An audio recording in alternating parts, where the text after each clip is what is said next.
बुलढाणा जिल्ह्यातील एका कथित खून प्रकरणात मोठे नाट्यमय वळण आले आहे। ज्या तरुणीचा खून झाल्याचा संशय व्यक्त करत पोलिसांनी तिच्या वडिलांना आणि भावाला अटक केली होती, तीच तरुणी जिवंत अवस्थेत समोर आल्याने संपूर्ण तपास प्रक्रियेवर गंभीर प्रश्नचिन्ह निर्माण झाले आहे। जळगाव जामोद पोलीस ठाण्याच्या हद्दीतील राजुरा शिवारात काही दिवसांपूर्वी एका अज्ञात तरुणीचा शिरविरहित मृतदेह आढळला होता। या प्रकरणाचा तपास करताना पोलिसांनी मध्य प्रदेशातील बऱ्हाणपूर येथून संबंधित तरुणीचे वडील आणि भावाला ताब्यात घेतले होते। मात्र गुरुवारी संबंधित तरुणी स्वतः बऱ्हाणपूर येथील पोलिसांकडे हजर झाल्यानंतर या प्रकरणाला अनपेक्षित कलाटणी मिळाली। तरुणी जिवंत असल्याचे स्पष्ट झाल्यानंतर पोलिसांनी अटक केलेल्या आरोपींविरोधातील कारवाई, तपासाची दिशा तसेच मृतदेहाची ओळख याबाबत अनेक प्रश्न उपस्थित झाले आहेत। दरम्यान या संपूर्ण प्रकरणाची सखोल चौकशी केली जाईल असे संकेत वरिष्ठ पोलीस अधिकाऱ्यांकडून देण्यात आले आहेत।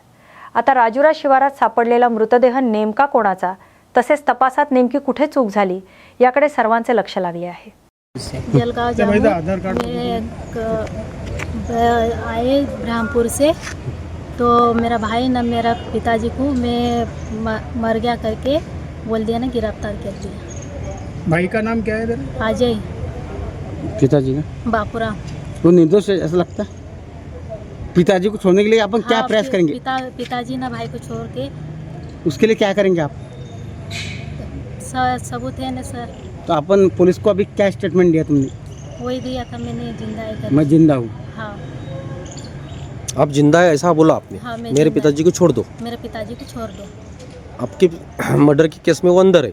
हाँ, आपकी शादी हुई थी क्या पहले? हाँ हुए थे। धारणी में? हाँ तो आप ये जो अरुण नाम का लड़का है उसके साथ तुम जो 1 महीने से कुछ बाहर थे, हाँ ये आपका प्रिय करेगा? हाँ। तो आप जो पिताजी ने शादी करके उसके साथ रहना चाहते कि ये प्रियकर अरुण के साथ? अरुण के साथ रहना चाहते तो ये तुम्हारे पिताजी ने शादी जबरदस्ती की थी? हैं। हाँ आपकी उम्र कितनी? 25। तो आपके पिता ने जबरदस्ती की? हाँ आपकी इच्छा नहीं थी? हाँ, मेरी इच्छा नहीं थी। तो जबरदस्ती जो रिश्ते आए तो ऐसा बोलते हैं कि मैं मर जाऊंगा, कब तक तुम शादी नहीं करेंगे, ऐसा बोलते हैं। कौन बोल रहा था? पिताजी। हाँ। ऐसा बोलते तो कहीं पे ऐसा लगा कि अरुण तुम्हारा एक चचेला भाई है, ऐसा कुछ है? हाँ चचेला भाई, हाँ भाई है, पर मगर हो गया मेरा अभी उसके साथ, तो मैं उसके ही साथ जाऊंगी। उसके साथ रहेंगे? हाँ उसके ही साथ। तो अरुण का कुछ दोस्त नहीं? हाँ हाँ, अरुण निर्दोष है? निर्दोष है वो। अब तक कहाँ थी? नासिक में थे। कितने दिन थी? 1 महीना हो गया। 1 महीना हो गया। वो लड़की खतनार में जमा अभी पुलिस स्टेशन में हो गई। वो लड़की हमारा है, क्या नाम है उसका? शिवानी। तो जिसकी हत्या हो गई वो कौन है? वो अपने को पता है। मैं ऐसा जो उसका पिताजी जो आरोपी बोलते हाँ। तो उसने ऐसा कबूल क्यों किया कि मैंने मेरी लड़की की अब हत्या? उसको मारी मिल रहा, उसको मार ही मिल रहा है ना, वैसा मार मिल रहा है ना उसको। पुलिस ने मारा? हाँ कबल गया वो। मार मार के तब मारा उसको। क्यों कबूल की थी उसने? हाँ। मैंने हत्या की लड़की की। तो लड़के उसके भाई और उसके लड़के पिताजी हाँ हाँ। दोनों को मतलब बेतुफान मार रहे हैं वो। किसने? ये पुलिस वाला। कहाँ की पुलिस? अब ये नहीं मालूम आगे पुलिस है। अब वो कहाँ का है, जलगांव का है कि आगे का है कि कहाँ का है? लेकिन महाराष्ट्र का पुलिस है वो। महाराष्ट्र के ही। जळगाव जामोद पोलीस स्टेशनला 26 एप्रिल रविवारी एक अनोळखी महिलेचं शीर नसलेलं म्हणजे शीर वेगळं आणि धड वेगळं असलेला मृतदेह अनोळखी महिलेचा मिळून आला होता। त्यामुळे आम्ही 283/26 हा एक खुनाचा गुन्हा दाखल केला। गुन्हा हा गंभीर होता आणि त्यामध्ये महिलेची ओळख पटलेली नव्हती, तिचा चेहरा पूर्णतः छिन्नविछिन्न करण्यात आला होता।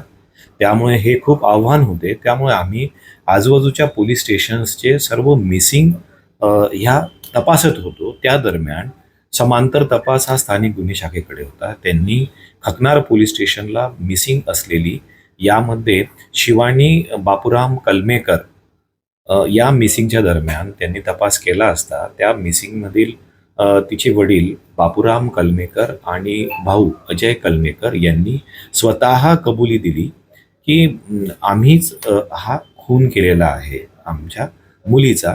आणि तिच्या या माहितीमुळे आता हा गंभीर गुन्हा असल्यामुळे आणि त्या महिलेची ओळख पटवणे हे क्रमप्राप्त असल्यामुळे यांना आम्ही ताब्यात घेतलं। त्यांचे ब्लड सॅम्पल्स घेतले, DNA रिपोर्ट्स प्रोफायलिंगसाठी आम्ही पुढे पाठवले आणि त्यांना अटक केली। जी कायदेशीर प्रक्रिया आहे ती आम्ही पूर्ण केली। परंतु काल आम्हाला खकनार पोलीस स्टेशनचे पोलीस निरीक्षक श्री जाधव यांनी सांगितले की शिवानी कलमेकर ही जिवंत आहे आणि त्यामुळे आज त्या शिवानी कलमेकर यांना आम्ही पोलीस स्टेशनला बोलवलं आणि पोलीस स्टेशनला बोलवून आम्ही त्यांचा सविस्तर जबाब घेतलेला आहे आणि यामध्ये त्यांचं ब्लड सॅम्पल घेऊन DNA प्रोफायलिंगसाठीही पाठवलं आहे. त्यांचा आधार सुद्धा व्हेरीफाय केला. त्या शिवानी कलमेकरच आहेत. परंतु मग प्रश्न हा येतो की मग पोलिसांची दिशाभूल का करण्यात आली आणि यांनी दिशाभूल का केली, हे सगळे प्रश्न अनुत्तरित आहे आणि त्याचा आम्ही पुढे तपास करत आहोत कायदेशीर. तर ही जी शिवानी मुलगी आहे तिने पोलिसांना काय नेमकी येऊन माहिती दिली? तिने हीच माहिती दिली की माझे तिचा चुलत जो भाऊ होता अरुण कलमेकर याच्याबरोबर प्रेम संबंध होते आणि त्यामुळे ती 24 तारखेलाच त्याच्याबरोबर पळून गेलेली होती गाव सोडून, असं तिने आज माहिती दिलेली आहे. आणि तिने हे न्यूजपेपर्समध्ये किंवा तिला आता कळलं आणि त्यामुळे ती पोलीस स्टेशनला येऊन तसं सांगत आहे. मधल्या काळात ती कुठे होती? त्यांचं म्हणणं आहे की मधल्या काळात ते नाशिकला किंवा अशा वेगवेगळ्या ठिकाणी होते. आता ह्या बाकी काही गोष्टी ह्या तपासाच्या आहेत, त्यामुळे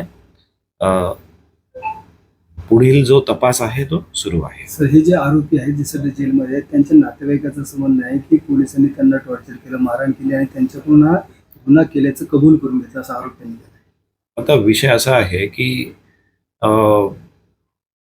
हे सर्व आज 20-25 दिवसानंतरच्या ह्या सर्व गोष्टी आहेत, ह्या अगोदर झालेल्या नाही आहेत.